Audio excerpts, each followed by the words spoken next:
მოგესალმებით და გთავაზობთ პატარა გაშლას, რომელიც ეხება უბრალოდ ზოგად ენერგიებს და ეს იქნება უბრალოდ პატარა ზოგადი გაშლა. და პირველი დავიწყებ იქიდან, რომ აი ამ კარტებიდან ეს არის მაგიური სიგილების, ანუ მაგიური ნიშნების კარტი. ამოიღე კოლექტივისთვის კარტი, რომელსაც ქვია გათავისუფლება. ანუ ამ ენერგიაში ახლა შედის ჩვენი კოლექტივი, ან ის ადამიანები, ვინც ამ გაშლას ნახავთ. შესაძლებელია აღმოჩნდეთ ახლო მომავალში აი ამ ენერგიაში, რაც მოითხოვს თქვენგან რაღაცისგან განთავისუფლებას, ძველის უკან დატოვებას, ტრანსფორმაციას, ძველი მეს სიკვდილს, ასე ვთქვათ, და ეს მოითხოვს ასევე თქვენგან წინსვლას, მომავალზე კონცენტრაციას და ასე შემდეგ. ტაროს კარტებიდან ეს კარტი უკავშირდება სიკვდილის კარტს, რომელიც ნიშნავს ძლიერ ტრანსფორმაციას და ასე ვთქვათ, ძველი კანის გამოცვლას. ასე რომ ეს კოლექტივი, ეს ხალხი, ვინც ამ გაშლას უყურებთ, გადიხართ ძლიერ ცვლილებებს და ამ ცვლილებებს რაც უფრო მეტად აუღებთ, ალღოს და მიჰყვებით აი ამ დინებას, იქნება თქვენთვის უკეთესი, იმიტომ რომ ამ ცვლილებებს მოაქვს რაღაც დადებითი თქვენთვის.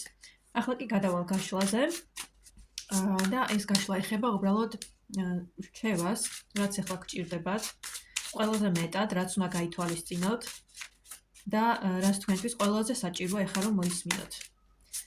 პირველი კარტი გვაქვს აქ პენტაკლების 4-იანი და გვაქვს გასამართლება, მაღალი არკანა ამოვიდა და გვაქვს პენტაკლების 9-იანი ისევ.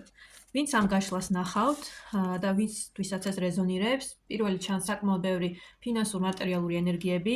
ეს ნიშნავს, რომ თქვენს შემთხვევაში ისევ და ისევ მესიჯი არის, რომ რაღაცას არ ჩაებღაუჭოთ, გაუშვით რაიმე ძველი. ჩანს, რომ ძველი იდეა შეიძლება აქ დაბრუნდეს, ამ ძველი დაწყებული საქმეები აქ ბოლომდე მიიყვანოთ ახლო მომავალში.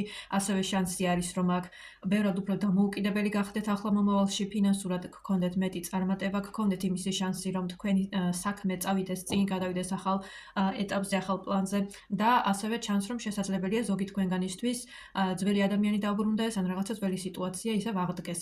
მეორე შანსი შეიძლება მოგეცეთ აქ ზოგიერთ თქვენგანს, განსაკუთრებით საქმიანობების და კარიერის კუთხით, ასე რომ თუ ფინანსურ კარიერულ თვალსაზრისით გაქვთ რაიმე სიმძიმე, ეს ახლო მომავალში მოგვარებადია და გადახვალთ უფრო დადებით ეტაპზე, სადაც თავს უკეთესად იგრძნობთ. ასევე აქ ჩანს, რომ ზოგიერთი თქვენგანისთვის ეს შეიძლება იყოს ენერგეტიკულად ძველი რაღაცების გადალახვა, ახალ ენერგიაში შესვლა, წინსვლა და ასევე გათვალისწინება ღირს იმისა, რომ რას უთმობთ მეტ ენერგიას და დროს. ანუ რაში ხარჯავთ თქვენს დროს და ენერგიას, განსაკუთრებით ფინანსებს, ეცადეთ რომ ფინანსური ზედმეტი ხარჯვა არ მოხდეს ახლო მომავალში, ამაზე იყოთ კონცენტრირებული, მაგრამ თქვენთვის ზოგადად ეს გაშლა დადებითი ჩანს და ჩანს, რომ განსაკუთრებით მატერიალურ სამყაროში თავს უკეთესად იგრძნობთ, დააკვირდით იმას, რომ რა უნდა გაუშვათ, ძველი ცხოვრებით, ან ზოგადად ცხოვრებიდან ურთიერთობები იქნება ეს თუ ფინანსები და ეცადეთ რომ აი ამ ენერგიას აუღოთ, როგორც ვახსენე, ანუ რაღაცა ძველის უკან დატოვება გაითავისოთ. იმედია დაგეხმარათ ეს გაშლა, ვისთვისაც რეზონირებდა, მადლობა ყველას ყურადღებისთვის. ასევე შეგახსენებთ, რომ აქვს ტაროლოგიური კურსი, ეზოთერული რიტუალების კურსი, ასევე ახალი ძალიან საინტერესო კურსი ინტუიციური ხატვის. ამ ყველაფერზე შეგიძლიათ ინფორმაცია ნახოთ ჩემს ბიოში ან კომენტარებში ლინკზე. მადლობა ყველას და წარმატებები.